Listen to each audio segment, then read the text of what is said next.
puasa 9 hari pertama di bulan Zulhijjah. 9 hari pertama di bulan Zulhijjah. Saya akan jelaskan dulu, 10 hari pertama bulan Zulhijjah teman-teman. 10 hari pertama, tentu puasanya 9 hari ya. Saya katakan 10 hari pertama, tanggal 10-nya itu adalah hari raya Idul Adha. Hari raya Idul Adha. Jadi memang kita nggak boleh puasa di hari Idul Adha dan Idul Fitri. 10 hari pertama Zulhijjah adalah hari-hari yang paling mulia sepanjang tahun. Sesuai dengan hadis Bukhari, di mana Nabi SAW mengatakan, "Ma min ayyamin al-amalu salihu fihi ahabbu ila Allah min hadhil ayyam yakni asyr." Kurang lebih terjemahannya, tidak ada hari-hari sepanjang tahun di mana semua jenis ibadah, sunnah yang paling kecil, seperti mengucapkan subhanallah 1 kali, baca 1 ayat, sedekah dengan 1.000 rupiah misalnya.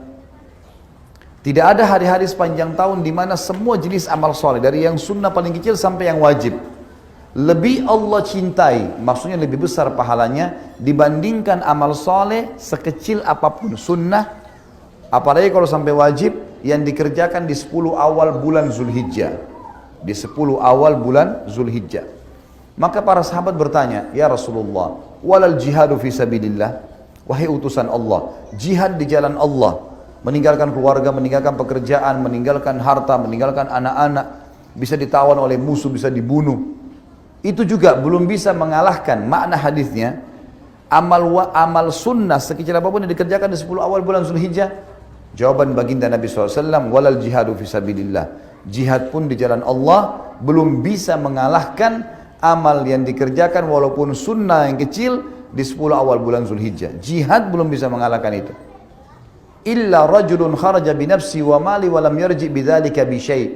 Kecuali seorang laki-laki yang keluar berperang membawa jiwanya dan seluruh hartanya. Dia punya 10 miliar, semua dibawa ke medan perang, beliin senjata, beliin segala macam, habis semuanya. Kata Nabi SAW, dan dia tidak membawa pulang keduanya. Dia mati syahid, semua hartanya habis diinfakkan, baru bisa menyamai amal sunnah sekecil apapun yang dikerjakan di 10 awal bulan Zulhijjah. 10 hari pertamanya teman-teman sekalian, lingkarin baik-baik di kalender. Ini hari-hari emas kita, mengalahkan pahala jihad. Bahkan lebih jauh daripada itu. Ulama tafsir pada saat menafsirkan surah Al-Fajr, kalau saya tidak salah surah nomor 79 dalam Al-Quran, ayat 1 sampai ayat 3 yang berbunyi, A'udzubillahi minasyaitonirrajim wal fajr walayalin ashr wasyaf'i wal watr. Saya langsung masuk ke tafsir, bukan terjemahan biasanya. Wal fajr, waw ini namanya waw kasam, waw sumpah. Allah yang maha pemurah dan maha tinggi tidak bersumpah dalam kitabnya Al-Quran kecuali yang datang setelah sumpah informasi penting. Seperti misalnya wal asr, demi waktu. Maka ini Allah bersumpah agar semua manusia memaksimalkan waktunya pada hal yang bermanfaat. Sama di sini, wal fajr. Fajar adalah fajar, bahasa Indonesia, waktu subuh. Cuman yang perlu kita garis bawahi, di kata-kata fajar sama dengan di kata-kata asr tadi. Ada alif lamnya. Alif lam ini namanya dalam bahasa Arab alif lam mu'arraf. Alif lam yang memperkenalkan sesuatu. Jadi kalau Allah bilang wa asr, tidak mengatakan wa al asr, tidak ada alif lam, berarti waktu umum. Waktu apa ini? Tapi dengan adanya alif lam wal asr, berarti jelas maknanya waktu yang kalian sedang pakai di dunia.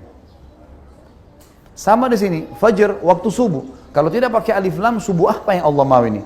Ternyata Allah kasih alif lam wa al fajr, dan ulama mengatakan dimaksud adalah subuh hari raya Idul Adha. Dan ini menandakan teman-teman disepakati oleh jumhur ulama, Idul Adha lebih afdal daripada Idul Fitri. Yang ramai di Indonesia apa? Idul Fitri. Padahal sebenarnya Idul Adha lebih afdal. Kenapa? Ada alasannya. Idul Fitri, habis sholat Idul Fitri kita nggak ada ibadah khusus. Yang mau silaturahim keluarga, mau tidur, mau rekreasi, tempat-tempat yang dihalalkan, itu boleh-boleh saja. Tapi habis sholat Idul Adha, kita punya ibadah apa? Kurban. Ibadah langsung, fasholli li rabbika wanhar. Salat kalian Idul Adha itu lalu nyembeli setelahnya langsung. Makanya ulama mengatakan dari ayat tadi yang saya baca ini, fasholli li rabbika wanhar, dikatakan paling afdal setelah Idul Adha langsung sembeli. Itu paling besar pahalanya. Walaupun kita punya kesempatan 4 hari. Hari Idul Adha dan hari Tasyrik. 11, 12, 13 dari bulan-bulan Hijriyah, dari bulan Zulhijjah itu. Baik teman-teman sekalian, Allah mengatakan setelahnya, walayalin ashr. Waw ini dalam bahasa Arab namanya waw ataf. Ataf itu fungsinya dalam retorika bahasa, dalam grammar bahasa Arab, dia menyambung hukum paragraf sebelumnya. Jadi sumpah Allah di ayat pertama tadi, demi waktu subuh Idul Adha, kejar jangan sampai ketinggalan sholatnya dan kurbannya ya, gitu loh.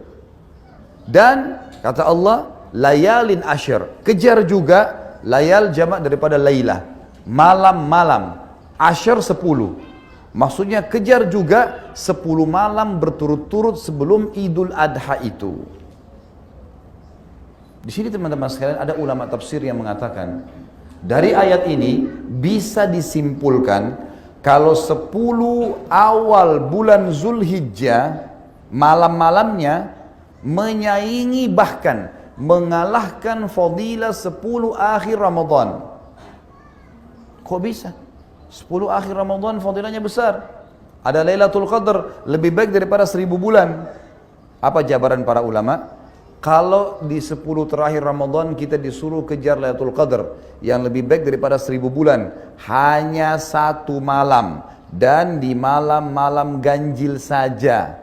Di sini di 10 awal bulan Zulhijjah Allah suruh mengejar setiap malamnya.